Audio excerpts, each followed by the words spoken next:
Boa noite a todos, sejam bem-vindos. E hoje nós tivemos um retorno aqui da Marisa, que há muito tempo, não vinha aqui na nossa casa. Seja bem-vinda.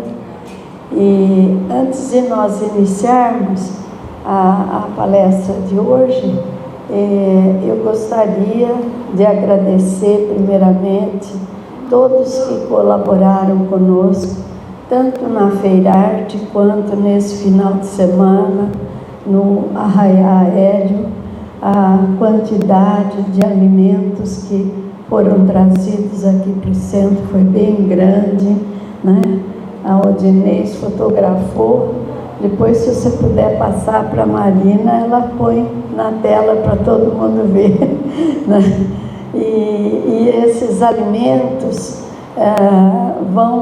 vai poder ser distribuído, por algum tempo para as famílias assistidas. Nós fizemos um cadastro, nós temos 51 famílias assistidas, num total de 140 pessoas que residem no mesmo local do titular. Então, na realidade, quando a gente distribui os legumes, os alimentos e tudo que é distribuído, nós estamos distribuindo para 140 pessoas. Fora as 70 crianças que fazem parte da evangelização infantil e que também recebem lanche no sábado. Então, tudo isso requer realmente bastante esforço, bastante trabalho de todos, porque nós não somos aqui em Oasis com nenhuma verba governamental. Logo, tudo é feito aqui pelo pessoal da casa, pelos voluntários, por todos que queiram ajudar. E agora, o próximo evento vai ser o almoço fraternal. O almoço fraternal vai ser dia 23 de junho, da meio-dia às 2 da tarde. Nós vamos servir em forma de marmitex que dará para 2 pessoas. Então, cada almoço, cada convite vai poder satisfazer 2 pessoas.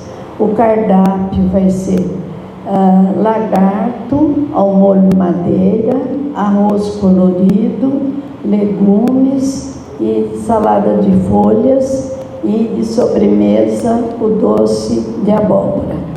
Então, nós temos aí convites ainda disponíveis, para quem quiser levar. Cada marmitex vai ficar em R$45, mas lembrando que vai dar para 2 pessoas, E nós vamos entregar a marmitex no Centro do Professorado Paulista, na Rua Joaquim da Silva Marta, 2959, no Jardim Brasil, porque lá tem estacionamento e fica mais central, fica mais fácil para as pessoas irem lá buscar, pegar o seu almoço de domingo, tá bom? A gente conta com todos. E agora a gente vai ter o prazer de ouvir a nossa irmã Sueli Delatim, que vai discorrer sobre Pedi e obtereis, capítulo 27 do Evangelho segundo o Espiritismo. Vamos fazer então uma prece de abertura. Pai nosso que estás nos céus, santificado seja o vosso nome. Venha a nós o vosso reino, seja feita a vossa vontade, assim na terra como no céu. O pão nosso de cada dia nos dai hoje. Perdoai, Senhor, as nossas ofensas, assim como nós perdoamos a quem nos tem ofendido. E não nos deixeis cair em tentação, mas livrai-nos de todo o mal, no corpo e no espírito, assim seja. Delatim, a casa é sua. Obrigada. Obrigada. Vamos lá. Ah, eu quero ficar aqui embaixo. Então tá aqui. Eu gostei da ideia. Mas peraí, eu vou ter que dar a volta, né? Peraí. Aí.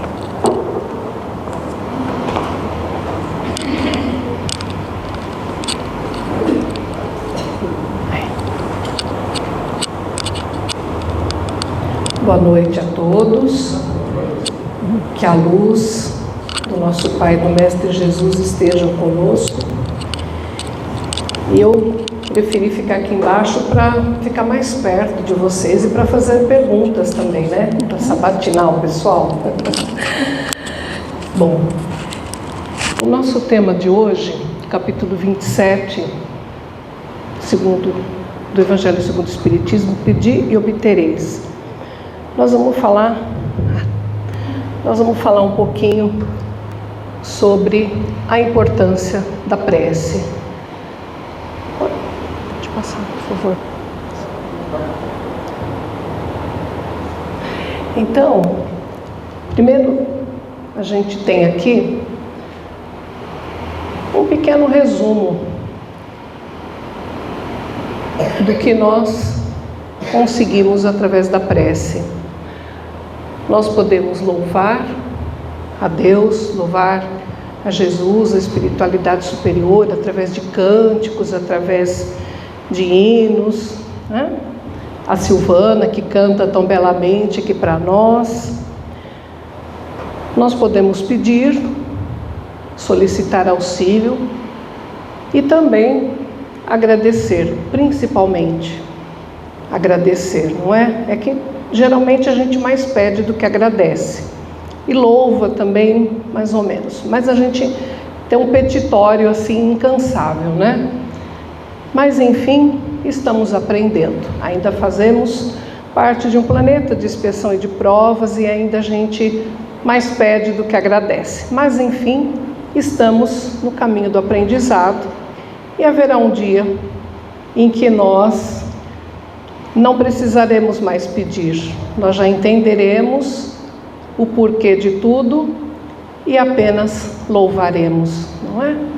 Mas enfim, aqui nós temos as características da prece para a gente refletir e verificar o que ainda falta em mim para eu conseguir agradecer mais do que pedir, não é?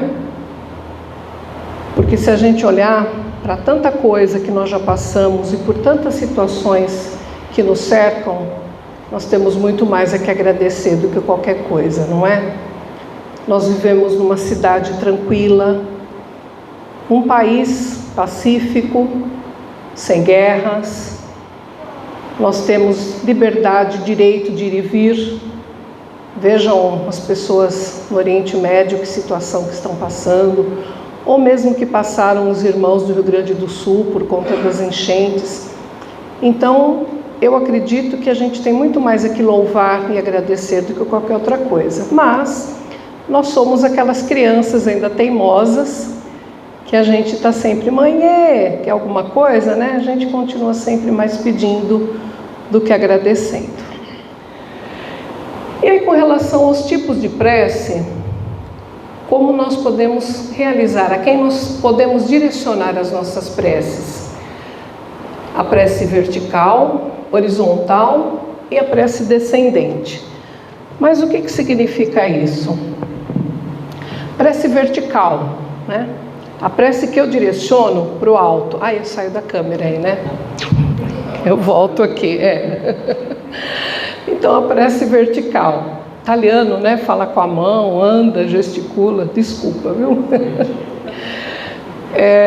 A prece vertical, aquela que a gente direciona para o alto, onde a gente pede a intercessão dos bons espíritos, a gente conversa com Jesus, com Deus, pedindo, agradecendo, louvando. São as preces direcionadas ao mais alto. A prece horizontal é aquela que a gente faz para aqueles irmãos que se encontram na horizontal. Por quê? Porque eles estão no mesmo patamar que nós, eles estão no mesmo estágio, ainda que desencarnados, mas eles estão ainda muito presos à matéria. seriam, por exemplo, os nossos entes queridos, que já partiram para outro plano, mas às vezes a gente tem, o hábito de pedir, ai, meu pai que está lá do outro lado, ai, dá uma olhada aqui pela gente, né? Ou a avó, eu tenho uma foto da minha avó materna num porta-retrato, que eu estou com ela no colo com 6 meses. Então, volta e meia eu olho para a foto, falo, ai, vó, dá uma olhada nas tuas filhas, que são a minha mãe e a minha tia, né? Com bem mais de 80 anos. Então, veja que às vezes a gente se pega em prece para esses irmãos, nossos entes queridos, que estão numa condição muito parecida com a nossa, que embora estejam já do outro lado, eles ainda não têm condições, muitas vezes, de nos atender, e aí a gente acaba levando uma preocupação para eles. Muitas vezes eles não estão a ponto, né, de nos atender, porque não são ainda espíritos elevados, evoluídos, eles são como nós. É a mesma coisa que eu ligar para minha mãe, como eu disse outra vez, né? Eu ligar para minha mãe lá em Dois Córregos, com 88 anos, e falar, ai mãe, eu estou com uma dor de dente, nossa, eu não estou bem. O que minha mãe vai poder fazer por mim? Nada, né? Ela não vai sair de lá para trazer o medicamento, e eu só vou estar levando preocupação para ela desnecessária, porque ela não está em condição de me atender. Então, é um tipo de prece que a gente deve ter uma certa cautela quando a gente direciona o pensamento para esses irmãos, né? Nossos antepassados, papais, vovós, enfim, mamães que já partiram, mas que nem sempre têm condição de nos atender. Eles estão ainda num estágio muito parecido com o nosso e a gente só vai levar aborrecimento para eles, né? Então, vamos pensar com mais cuidado com relação a isso, né? E as preces descendentes, que são as deletérias, que são as que nos trazem problemas, não é? Quando a gente pensa coisas negativas, quando a gente esbraveja, quando a gente deseja o mal ao outro, quando eu levo uma fechada no trânsito e falo, ai, tomara que aconteça alguma coisa com aquele, né? O que eu estou fazendo? Eu estou fazendo uma prece. É um desejo, é uma conexão que eu realizo com quem? Com espíritos inferiores. E aí, não adianta reclamar depois. Ah, estou me sentindo mal. Nossa, estou com uma dor de cabeça que eu não estava assim. Uma tristeza que eu não sei que vem de onde. São essas preces, né? Esses rompantes que a gente tem de raiva, de ira, de rancor, de mágoa, enfim. E a gente acaba se conectando com esses irmãozinhos inferiores, não necessariamente inferiores intelectualmente, não. Eles são inteligentes, só que a moralidade deles ainda está aquém. Então eles se comprazem de ver uma desinteligência, uma discussão dentro de casa, um problema no trabalho. Eles vão nos intuir negativamente, para que a gente achar que o outro, por que ela está rindo de mim? Eu não vou, como você chama, minha linda? Adriana. Eu não vou olhar para a Adriana e vou dizer, ela está sorrindo para mim. Eu vou falar, por que ela está rindo de mim? Né? Por quê? Porque eu estou conectada através da prece descendente com irmãozinhos que pensam dessa forma ainda, que moralmente ainda não evoluíram. Então, é o tipo de prece que a gente não recomenda, né? Então procuremos elevar sempre os nossos pensamentos em prece para o alto, preferencialmente para o alto, porque são os irmãos que já evoluíram a ponto de entender aquilo que nós precisamos e aquilo que nós estamos pedindo apenas por pedir. É como quando nós, né, temos um filho que pede algo que é inapropriado e a gente nega, não porque nós não os amamos, mas porque nós temos o entendimento de que aquilo não serve para ele no momento. Como eu disse, na outra ocasião que eu falei sobre esse tema, o filho está gripado e quer tomar banho na piscina gelada, né? Eu vou deixar? Eu não vou deixar.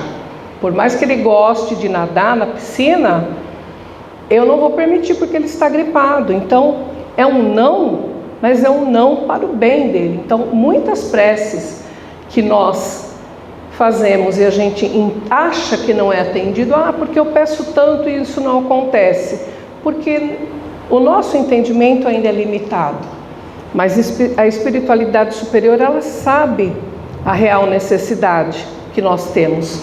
Então, quando não acontece, é porque não é útil para nós, não naquele momento, pelo menos.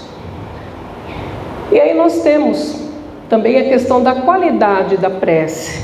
Qual é a prece que eu realizo? Eu realizo uma prece de coração, elevando o meu pensamento, dizendo palavras de gratidão, de entendimento, ou eu faço aquela prece decorada, Pai nosso que estás no céu, santificado, mas eu estou olhando o celular, ou eu estou olhando se o ônibus está chegando, enfim, eu estou falando, eu estou verbalizando da boca para fora, mas não é algo que vem do meu coração. Então, qual é a qualidade da minha prece?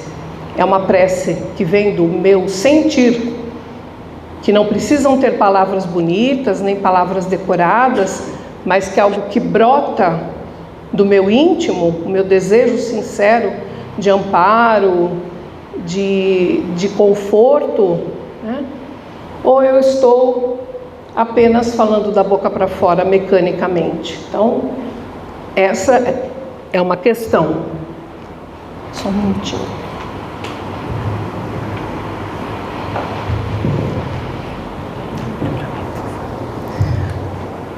A questão da eficácia da prece. A prece, ela é recebida em conformidade. Desculpa. A prece é recebida em conformidade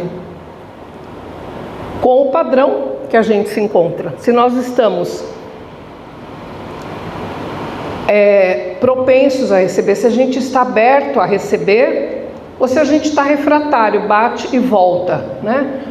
Então, de que maneira que a prece é eficaz? Ela chega, seja a prece por nós mesmos, seja a prece pelo outro, ela vai chegar, ela será eficaz desde que eu esteja receptivo, que eu me conecte e eu consiga receber os fluidos energéticos, toda aquela coisa positiva que chega através da prece, o conforto, tanto para mim quanto para o próximo, quando eu direciono a prece para uma outra pessoa. A ação da prece. A ação da prece é sempre salutar, não é? Ela traz benefícios sempre.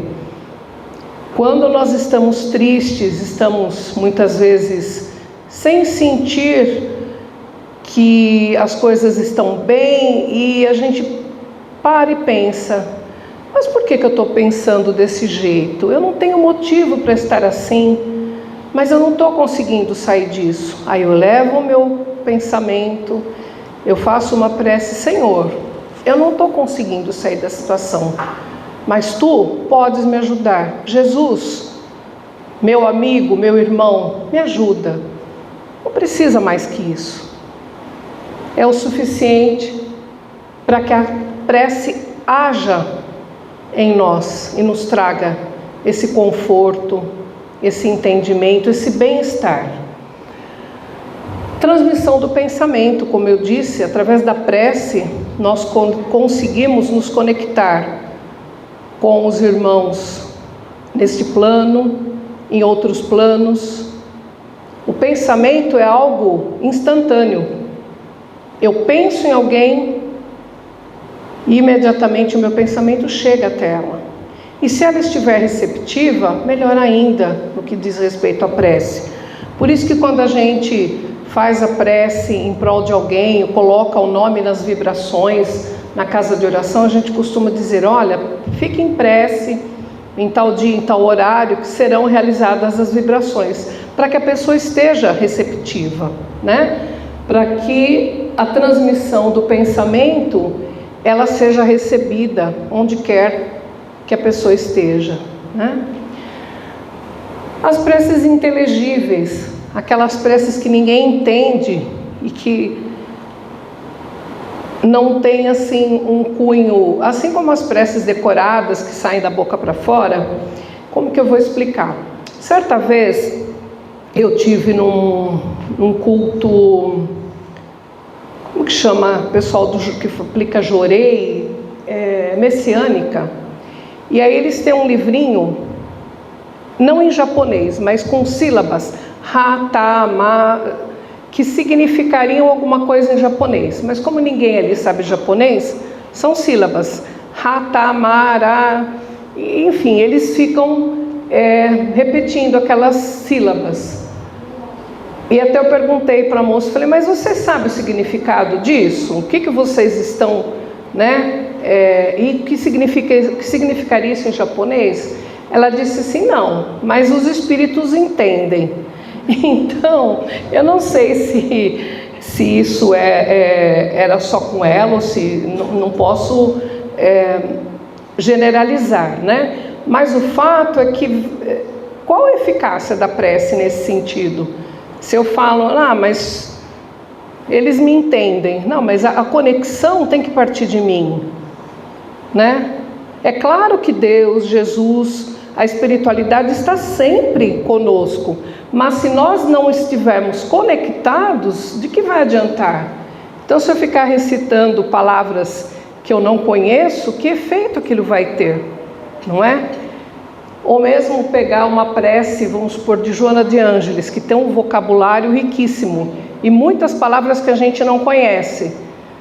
Se eu não entender o que está sendo dito ali, por mais linda que seja a prece, para mim, ela não surtiu o efeito que deveria, porque eu não compreendo o que está sendo dito. Então é importante que a prece tenha sentido, que ela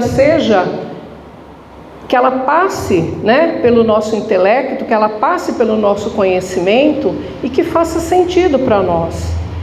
Eu me lembro que a primeira vez que eu vi uma frase do André Luiz que dizia, não olvidar o banho diário, eu não sabia o que era olvidar, que é uma palavra realmente mais antiga, né? Hoje em dia não se fala, o parcimônia, são palavras, né, mais antigas, e o que é olvidar? Aí eu fui procurar no dicionário, que é esquecer, né? Então, não esquecer do banho. Então, passou a ter sentido. Mas se eu dissesse, eu não olvidar do banho, o que será que é isso, né? Então, procurar tornar para nós as palavras não inteligíveis, mas legíveis, identificáveis e, acima de tudo, sentidas. Que a gente sinta realmente que aquilo faz sentido para nós. Não é? Tinha uma historinha de um senhor que era analfabeto, ele entrava na igreja, ele não sabia orar, mas ele sentava e ele dizia assim, oi Jesus, bom dia, eu sou o Zé. E era só isso, a prece dele era essa, e ia embora, né? Então veja que para ele é o que fazia sentido. Então de nada, ou mesmo quando as missas eram em latim, eu acho que a gente já ouviu falar disso, mas ninguém deve ter vivenciado. Mas já chegou ao... Não é? O meu manual, ele era, todas as páginas, uma parte em latim e do outro lado em português. Porque o padre rezava em latim, mas a gente tinha em português para entender. Ainda assim, né? Tinha a tradução. Mas imaginemos que não tivesse a tradução. Qual a eficácia, né? O padre de costas falando em latim. Então, tudo isso, com a evolução, a gente vai percebendo que nós precisamos simplificar, né? Falar palavras que façam parte do nosso dia a dia. Senão, realmente não vai ter significado.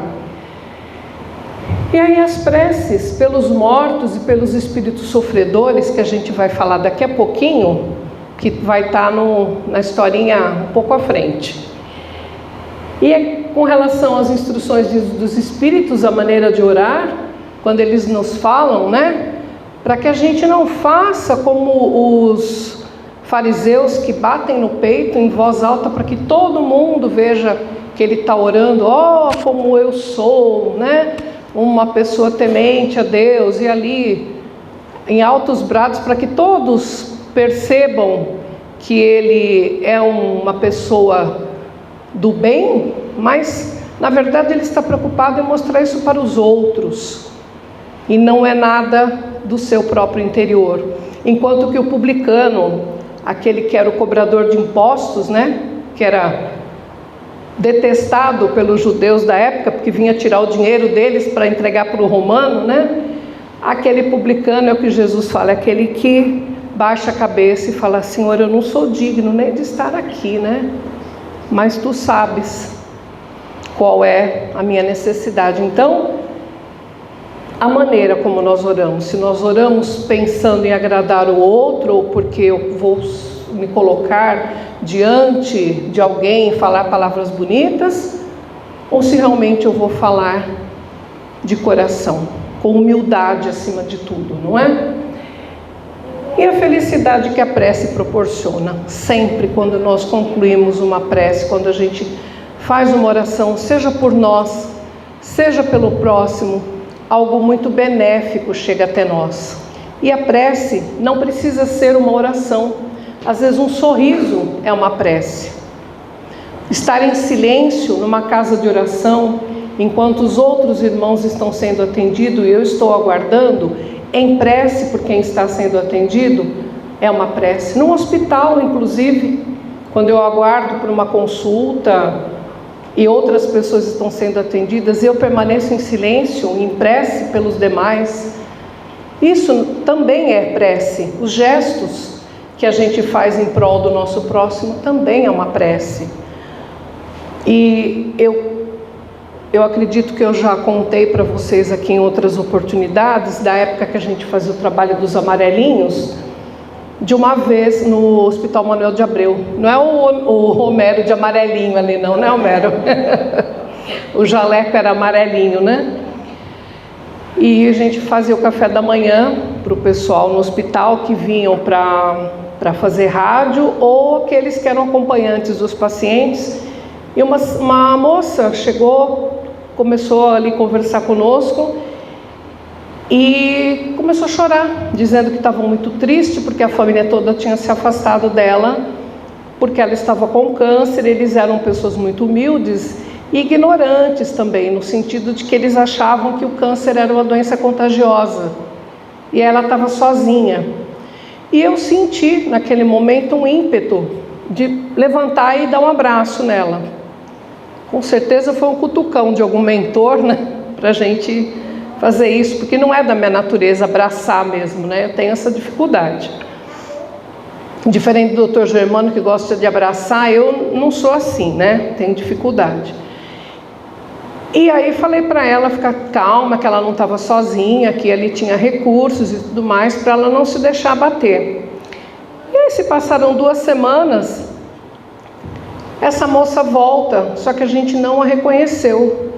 Ela já estava sem o lencinho, com o cabelo crescido, pequenininho assim, mas estava crescido, de batom cor-de-rosa. E ela falou: vocês não estão me reconhecendo, né? Aí realmente nós falamos: não mesmo. E ela daí nos contou que ela era aquela moça que teve ali algumas semanas atrás, e que aquele abraço funcionou como um bálsamo na vida dela, que a partir dali ela sentiu que ela era alguém. E ela foi procurar ajuda, ela procurou a psicóloga do hospital, ela foi internada no hospital estadual para receber uma nutrição, porque ela estava anêmica, estava sozinha, né? Então mal se cuidava. E era outra pessoa. Então a gente não imagina que muitas vezes num abraço nós estamos proporcionando a felicidade para alguém, né? É uma forma de prece. E agora nós vamos falar então com relação à prece pelos irmãos sofredores. O Suicida do Trem é uma história que o Divaldo nos conta. Ele diz que certa vez num noticiário ele viu essa notícia bastante triste de um senhor que havia se suicidado, havia se jogado na frente de um trem. E aquilo chocou bastante, porque a imprensa às vezes coloca assim de uma forma bem drástica a notícia, né? Para vender jornal, enfim. E aquilo mexeu muito com ele. E ele passou a fazer prece por esse senhor, mesmo sem conhecer. E ele disse, puxa vida, ele deve ter tido um motivo para fazer isso, devia estar sofrendo muito. Até porque a gente sabe que quem comete suicídio não quer morrer, quer se ficar livre do sofrimento, né? Porque a vida é algo inato, é algo biológico. Então, aquela preservação da vida é algo que acontece conosco. O nosso organismo, ele faz com que a gente se proteja, mesmo sem a gente perceber. Quando a gente leva um susto, por exemplo, que o coração dispara, a adrenalina sobe, por quê? Porque a gente acha que o nosso corpo entende que vai sofrer algum impacto, e então a adrenalina sobe e contrai os vasos para a gente perder o mínimo de sangue possível. Isso é um mecanismo biológico de perpetuação de vida. Então nós temos isso em nós, independente do pensamento, já é biológico, a preservação da vida. Então, quando a pessoa ela atenta contra a própria vida, não é em absoluto para acabar com a vida, é para acabar com o sofrimento. Então, não nos cabe julgar, e sim orar por esse irmão suicida, ou mesmo aquele que tenha tentado e não tenha conseguido, e aí dar todo o apoio necessário para que a pessoa se fortaleça, né? Mas infelizmente o caso aqui desse irmão, ele deu cabo à sua existência terrena e passou então a sofrer as consequências, né? E por vários anos o Divaldo orava por ele. O Divaldo diz que tem uma caderneta com o nome de várias pessoas que ele ora, e à medida que as pessoas vão melhorando, ele vai trocando o nome na caderneta. E essa pessoa, esse irmão que ele não conhecia, fazia parte da prece diária dele de longa data. Muitos e muitos anos orando por esse irmão. Em dado momento, ele se pega bastante triste. Ele estava com algum problema sério, o próprio Divaldo. E ele precisava fazer as orações para essas pessoas que ele costumava orar diariamente. E ele não estava conseguindo, ele estava se sentindo muito triste, uma vontade imensa de chorar, mas como ele mesmo diz, ele só conseguia chorar para dentro. Ele não conseguia chorar para fora. E ele fica ali na janela, olhando para uma estrela, conversando com aquela estrela, pedindo ajuda do mais alto. Puxa, eu não posso ficar assim. As pessoas contam com as minhas orações, mas eu não estou conseguindo orar. Eu estou muito triste. E aí de repente brotam as lágrimas, ele consegue externar essa tristeza, vem esse choro, e logo em seguida ele escuta uma voz de um irmão que diz para ele: por que você está chorando? E o Divaldo responde: não sei, eu estou muito triste, eu estou com um problema sério para resolver, e eu não estou encontrando solução, e eu nem estou conseguindo orar. E aí esse irmão fala: não, você não pode fazer isso, você tem que orar. Nós precisamos das suas orações, nós contamos com as suas orações. E aí ele pergunta: mas afinal quem é você? Ele fala assim: eu sou aquele rapaz que se jogou na frente do trem há uns 14 anos. E no início, a única coisa que eu sentia era muita dor. Eu via a luz do trem, eu sentia aquele barulho, eu sentia os meus ossos sendo triturados, eu sentia uma dor imensa, tudo apagava e daqui a pouco voltava e se repetia. Eu não aguentava mais, né? Como fica num looping, né? Infinito, fica congelado o pensamento naquela situação, né? E aí ele diz que ele escuta uma oração, alguém dizer assim: mas ele deve ter tido o motivo dele, vou orar por ele. Ele teve um lampejo, aquilo deu uma fortalecida, mas logo ele voltou a entrar naquele loop mental. E a cada dia que passava, ele percebia que essa oração chegava mais forte até ele. E essa oração foi aclarando a mente, o coração dele, até que ele consegue se reerguer, ele sai daquele loop mental, ele toma consciência do que ele havia feito, E ele consegue chegar até a família. Ele vai e ele vê a esposa blasfemando, reclamando dele, que ele era um irresponsável, que ele tinha deixado a família naquela situação lastimável. E em decorrência disso, uma filha estava se prostituindo também, porque não haviam recursos para ele para prover a família, e um outro filho estava preso, tinha entrado para o mundo do crime. Aí ele percebeu que o ato dele não apenas impactou diretamente nele, mas também nas pessoas da família, que ele era responsável por elas, né? E aí ele fica muito triste, ele acha que não tem mais nenhuma saída, quando ele ouve as preces do Divaldo. E aquelas preces do Divaldo vão fortalecendo ele cada vez mais. E ele passa a compreender então que aconteceu sim, mas que ele vai ter uma nova oportunidade e que ele vai poder reparar isso de uma outra forma, numa outra oportunidade. Ele não só não sabe como nem quando, mas ele sente, através das preces do Divaldo, essa certeza de que ele não está sozinho e que tudo vai ficar bem um dia. E aí o Divaldo chorando, e ele também percebe que o espírito está chorando e se deita no ombro dele, e os dois ali, uníssono, né, chorando, e ele fala: Divaldo, por que você está chorando? Né? Não continua assim. Ele fala: mas você também está chorando. Ele falou: não, eu estou chorando de felicidade, porque pela primeira vez eu tive a oportunidade de consolar alguém. Deus me deu essa oportunidade. Você, por tantos anos, você orou por mim, e agora eu estou aqui orando por você. Eu estou muito feliz, porque agora eu entendi qual é o propósito de tudo, e agora eu vou conseguir continuar minha caminhada de evolução. Então veja que uma prece para um desconhecido, que o Divaldo fazia diariamente, funcionou não apenas como um bálsamo regenerador, mas como todo um suporte para esse irmão, que foi utilizado, né, pela espiritualidade superior para chegar até o Divaldo e mostrar para ele o quanto ele era importante nos seus afazeres, nas suas atividades, daquilo que ele realiza, né? A Mansão do Caminho e todo aquele trabalho magnífico, que por mais que ele estivesse triste ali, não vendo uma solução, um gesto tão simples conseguiu trazer ele para a realidade, né?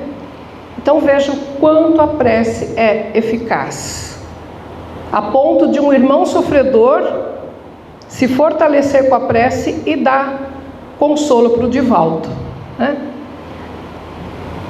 Aqui só tem o finalzinho da frase, né, que ele conta no livro. Aproximou-se, me deu um abraço, encostou a cabeça no meu ombro e chorou demoradamente. Doridamente ele chorou. Igualmente emocionado, falei-lhe: perdoe-me, mas não esperava comovê-lo. São lágrimas de felicidade. Pela primeira vez eu sou feliz, porque agora me posso reabilitar. Estou aprendendo a consolar alguém, e a primeira pessoa que eu consolo é você. Eu quis deixar esse finalzinho porque as palavras do Divaldo não tem como a gente decorar, né? São maravilhosas. Então, para ver a profundidade e a importância da prece na nossa vida, às vezes a gente não imagina o quanto é importante orar para alguém necessitado, não é? Pode continuar. Aqui nós temos aqui um quadro de uma moça que está no trabalho, provavelmente, e ela está recebendo pensamentos de alguém ali que está bastante nervoso, né? Soltando ali impropérios. É um irmãozinho desencarnado. Pela cor, né, do que sai ali da boca, a gente percebe que não é nada agradável, né? E aí nós temos a questão 660 do Livro dos Espíritos, que nos diz, né? A prece torna o homem melhor o homem? Sim, Porquanto aquele que ora com fervor e confiança se faz mais forte contra as tentações do mal, e Deus lhes envia bons espíritos para assisti-los. É este um socorro que jamais se lhe recusa, quando pedido com sinceridade. Então veja, no ambiente de trabalho, num ambiente qualquer que a gente esteja, dependendo do nosso padrão de vibração, nós iremos realmente atrair irmãozinhos que não estão ainda esclarecidos no bem. E principalmente um alerta para as mídias sociais, a internet, né, esses Instagram e outros aí, TikTok, toda essa tecnologia que, ao mesmo tempo que encurta distâncias, tem a sua utilidade, ela também traz frases, vídeos de conteúdo extremamente deletérios, extremamente danosos. Uma música de um conteúdo obsceno, né? Infelizmente a gente está vendo muito isso hoje em dia. Tudo isso, quando a gente permite que entre em nosso lar, mesmo que, mas o ritmo é legal, eu não estou prestando atenção na letra, não importa. Nós estamos trazendo para dentro do nosso lar ou para dentro do nosso ambiente de trabalho algo que não é agradável. E quem se compraz disso? Esses irmãozinhos que ainda não estão esclarecidos no caminho do bem. E aí, eles ficam enfiando caraminholas na nossa cabeça, não é? Então, de repente, a moça está ali, está tentando realizar um trabalho, mas ela fica recebendo essa influência. Não, eu não vou conseguir. Não, eu não sou capaz. Não, eu não consigo achar a solução. E quanto mais ela pensa assim, mais o espírito a estimula a continuar pensando dessa forma, né? Não vai funcionar o vídeo, né? Não, vai funcionar sim, né? Não, vai dar uma chuva forte, não tem problema, nós vamos assim mesmo. Vamos procurar mudar o padrão de vibração, né? Isso é muito importante. E aí a gente percebe, né, a diferença do padrão de vibração quando através da prece o homem atrai o concurso dos bons espíritos que vêm apoiá-lo em suas boas resoluções e inspirar-lhe bons pensamentos. Adquire assim a força moral necessária para vencer as dificuldades e reentrar no caminho reto se dele se afastou.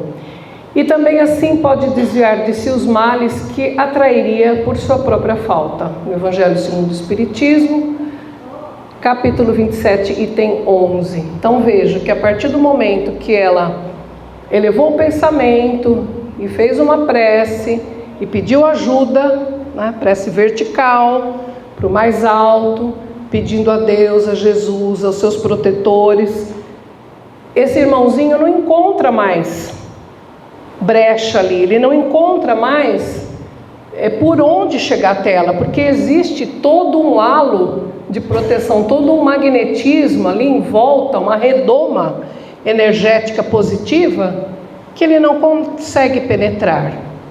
Aí cabe a ele ou se afastar, se ele ainda não tiver o entendimento e não estiver no momento dele de se modificar, ou aproveitar a oportunidade, ser amparado, ser acolhido, ser levado para um tratamento, para se modificar, para se melhorar.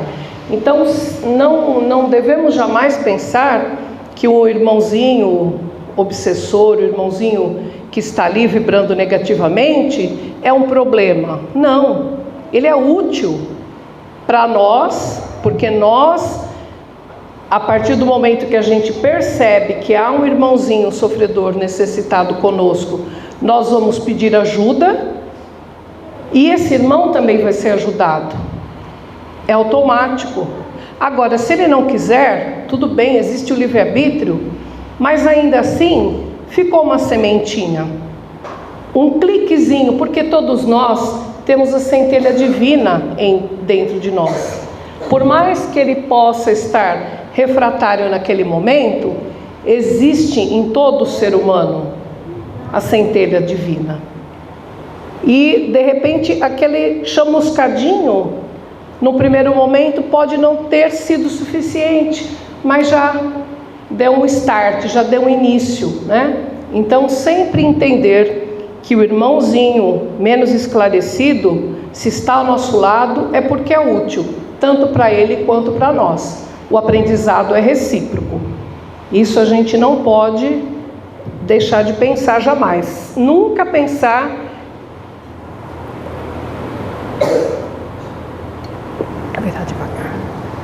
Nunca pensar nessa situação como uma situação sem solução.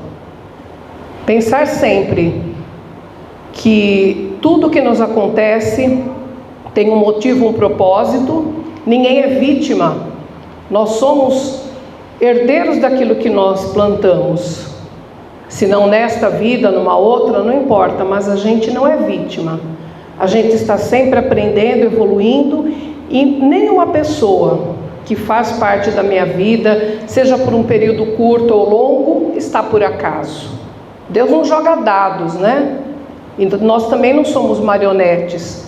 Para tudo tem um porém, uma utilidade. E quando a gente se conecta através da prece com o mais alto, cada vez mais a gente é esclarecido a respeito disso. E aqui, para encerrar, tem mais 10 minutos?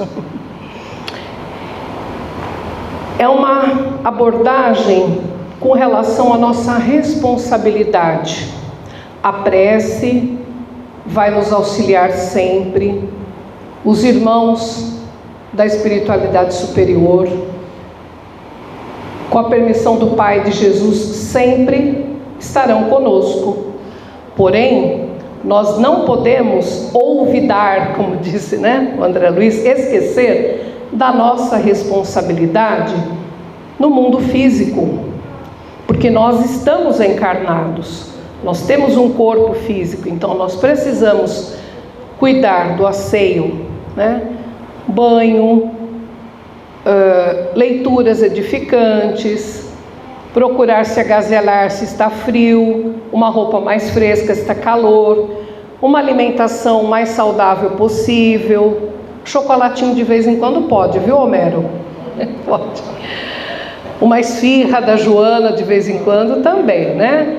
Mas enfim, uma atividade física regular, de acordo com a possibilidade de cada um. Então tudo isso faz parte desse compromisso nosso de cuidar do nosso templo, né? Do espírito, que é o nosso corpo físico. Então a prece, até porque nós temos o livre-arbítrio, não é? Os mentores, os nossos protetores não vão interceder caso a gente escolha ir pelo caminho tortuoso. Eles nos assistem, nos assessoram, mas existe o livre-arbítrio. E aí o fazer ou não fazer vai depender de mim, né? Ah, mas o obsessor, mas eu permiti.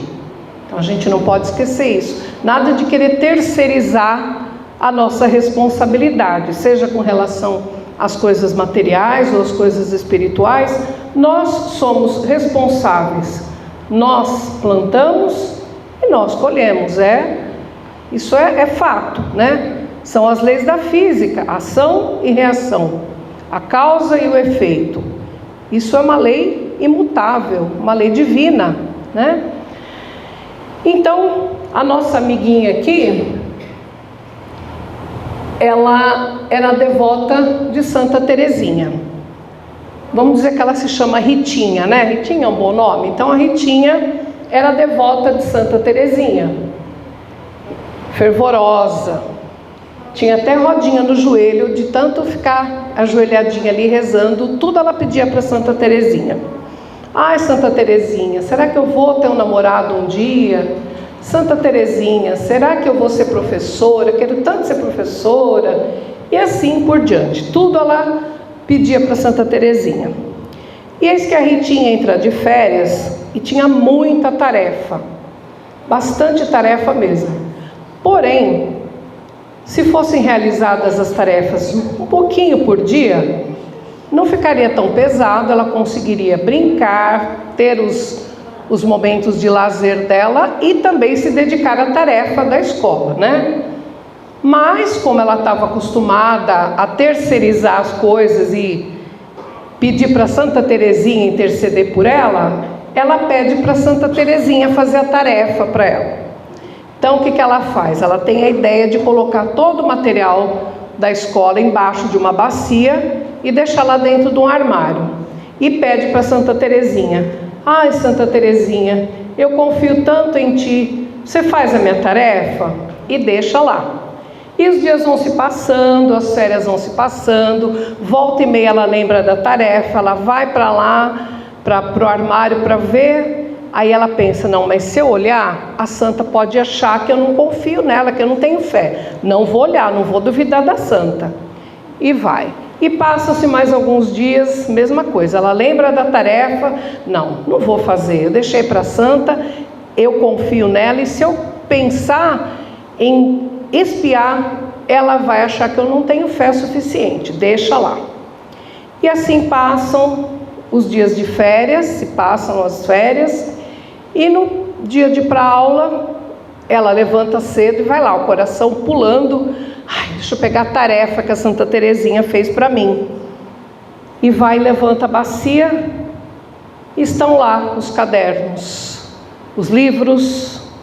Estavam feitas as tarefas? Não, né? É claro que não. E aí ela começa a chorar, né? Mas a santa não fez minha tarefa. E como é que ela vai explicar isso para a professora agora, não é? Então veja, nós temos a nossa obrigação terrena.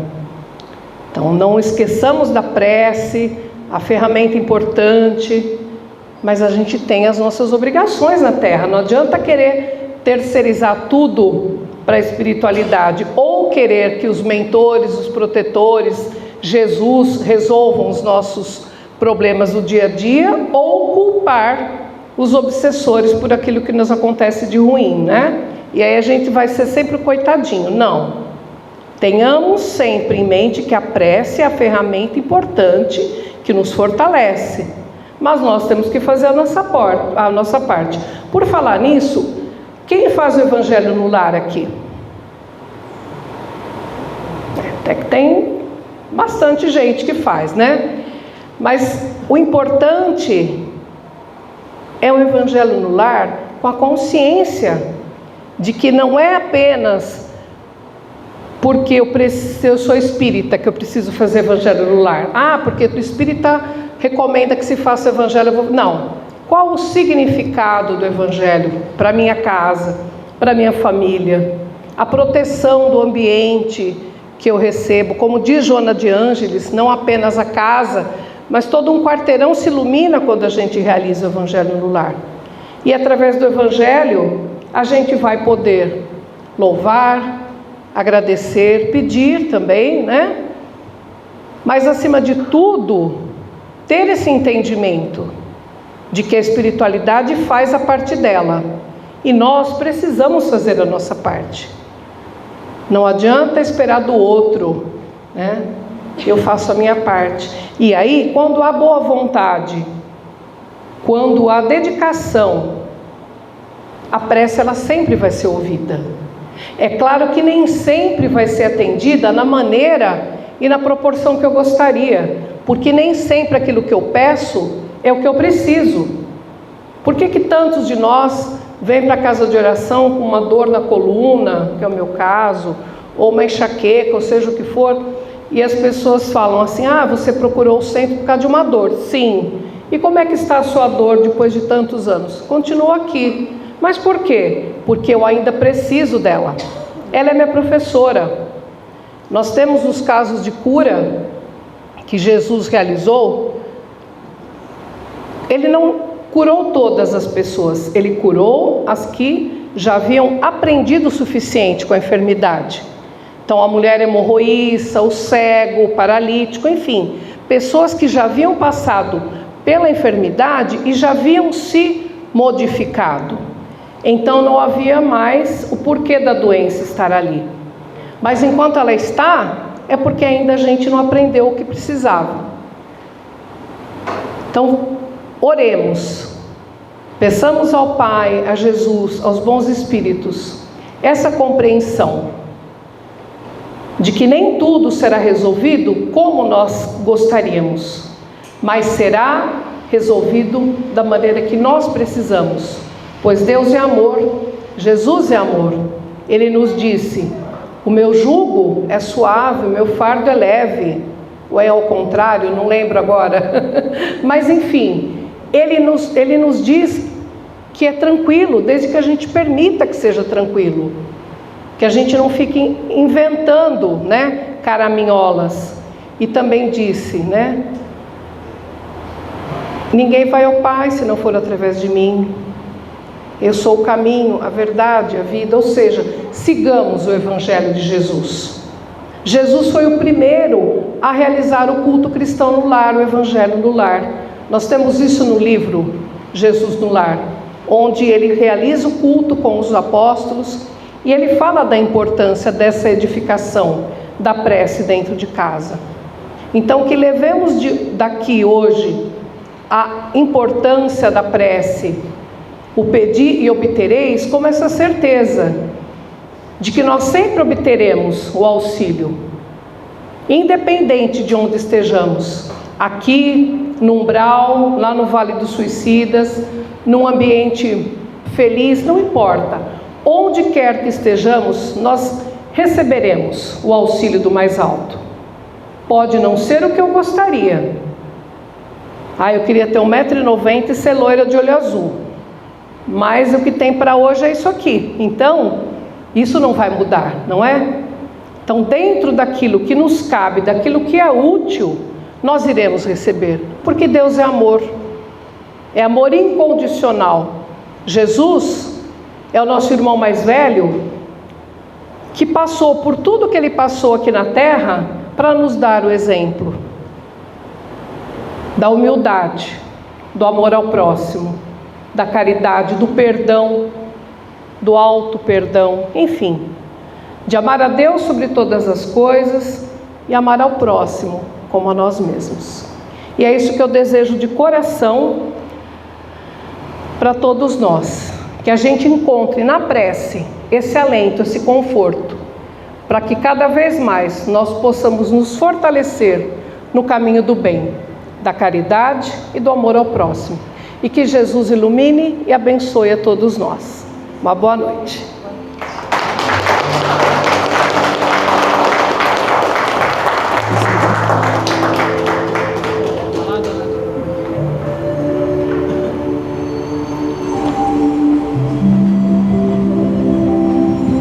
Muito obrigada, viu, Sueli? Que agradeço. Foi meio de última hora, né? Porque... Não, mas excelente palestra, viu? Não precisava mais de tempo, não, tá bom? Muito obrigada mesmo. E agora a gente vai passar para os passes, não é? Magnéticos. Estão todos convidados para ir para outra sala e tomar o passe. Boa noite a todos. Boa noite.